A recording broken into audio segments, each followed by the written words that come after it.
Committee हमारा सिर्फ सिंधी परिवार तक नहीं है, पूरे भारत के लिए है। आपने कहा कि सिंध आपकी मातृभूमि है, वहाँ से आए कुछ लोग बहुत कुछ कर गए हैं। कि हम मेहनत करते थे, हमारे बड़े जो थे मेहनती थे, दुकान खुद खोलते हैं, दुकान की सफाई जो भी है वो करते थे, ग्राहक को माल खुद दिखाते थे।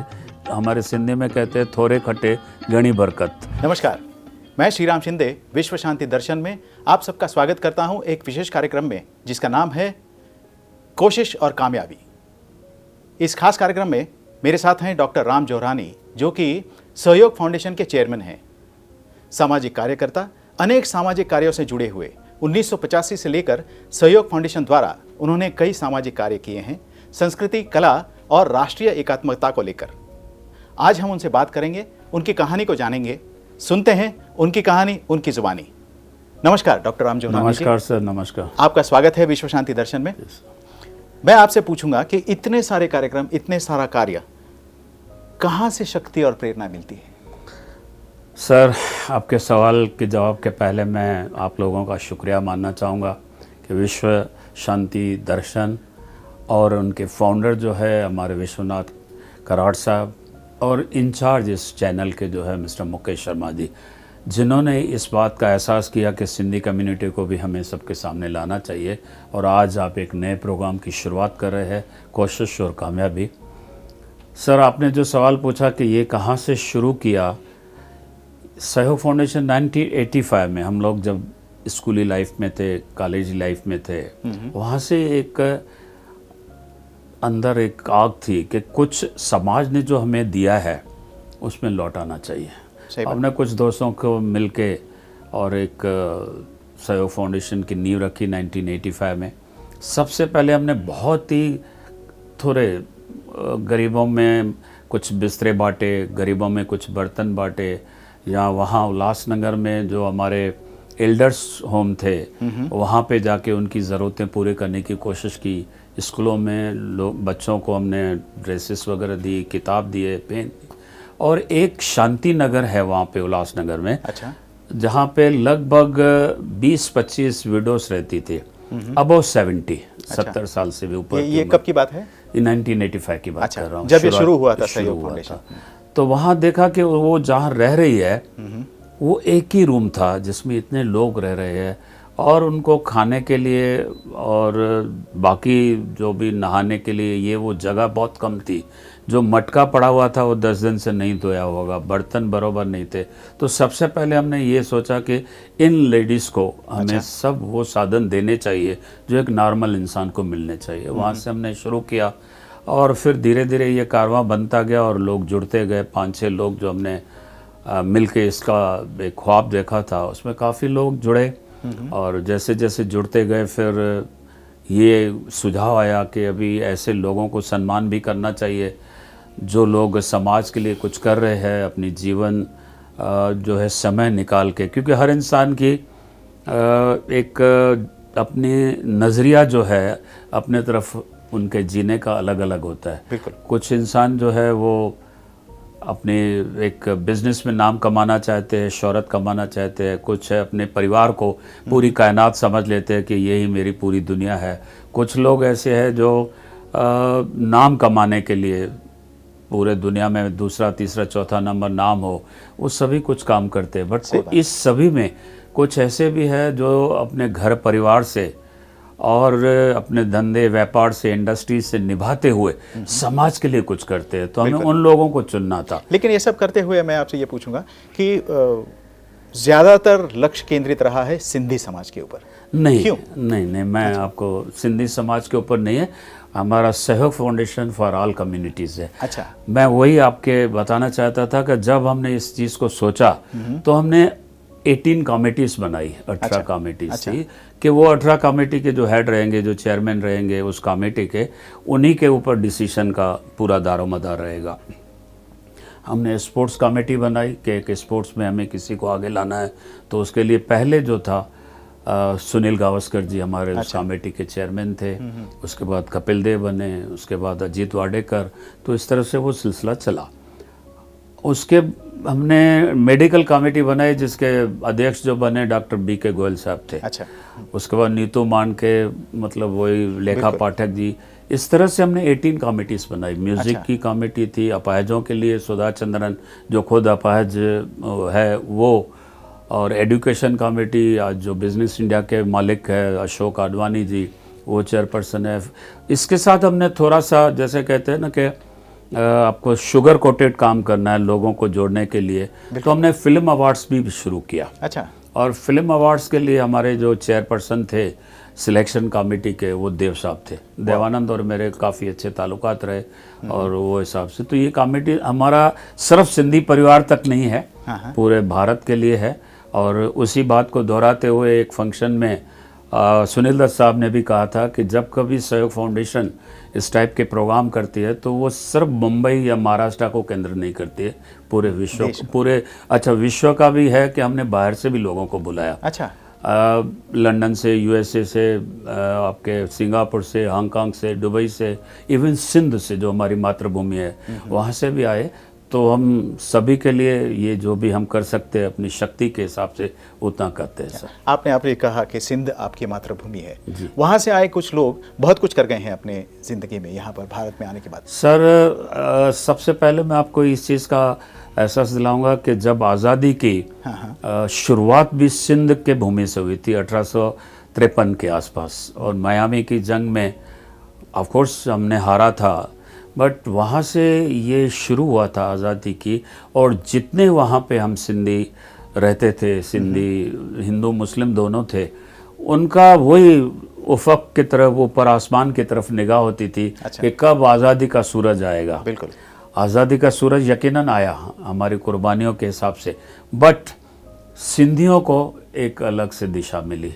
आज़ादी सभी के जहन में खुशियों का एक माहौल लेके आई, मगर सिंधियों में मातम मच गया, क्योंकि उन्हें धर्म और मज़हब के नाम पे अपना देश, जहाँ पे सदियों से हम लोग रहते थे, वो अचानक छोड़ना पड़ा। ये 1947 बंटवारे की योजना का आरंभ, अंग्रेज अपने चाल में कामयाब हुए।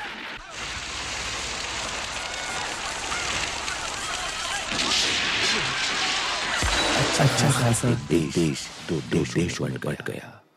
बटा तो बटा, मगर इस बंटवारे की पीड़ा सबसे ज्यादा जिसने सही, सबसे ज्यादा मार जिस पर पड़ी वो था सिंधी समुदाय। अपना भरा पूरा घर परिवार, खेती-बाड़ी, व्यापार छोड़कर खाली हाथ भागना पड़ा भारत की धरती की ओर।